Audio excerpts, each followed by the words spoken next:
You're listening to the Daily Sales Tips Podcast, and I'm your host, Scott Ingram. After a number of conversations the last couple of weeks with friends who are looking to take the next step in their sales careers, I thought I'd share a couple of clips from my interview with Dan Drozewski and our conversation together from episode 44 of the Sales Success Stories podcast. Dan is the top sales recruiter at Treeline and had some great insights on the topic of moving up. So the number one thing, in my opinion, is you typically are going to do that internally, right?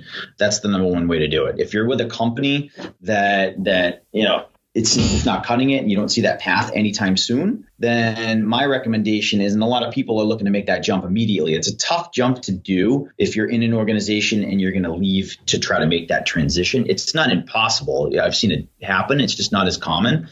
Your best bet is to do your research on a company that promotes internal growth. I mean, we have plenty of clients that I can think of where, you could be an SDR for 6 months and then they're going to bump you up to the next level to an account executive or at least a team lead or something. Companies typically, they have two ways. They either promote from within or they go from outside to get what they want, right?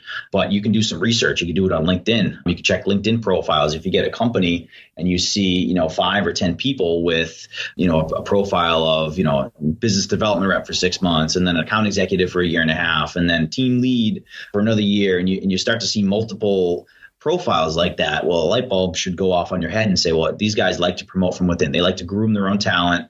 And, this is probably a good spot for me to land, right? And I try to make that speech to them to say, hey, listen, for the time being, it might be worth making a lateral move. Leave your organization right now that does not promote that internal growth and join an organization that does. It could be a huge step in the right direction.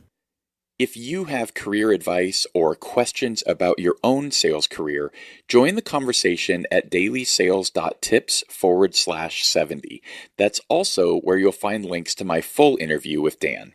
Then come back tomorrow for another tip on transitioning from sales rep to sales manager.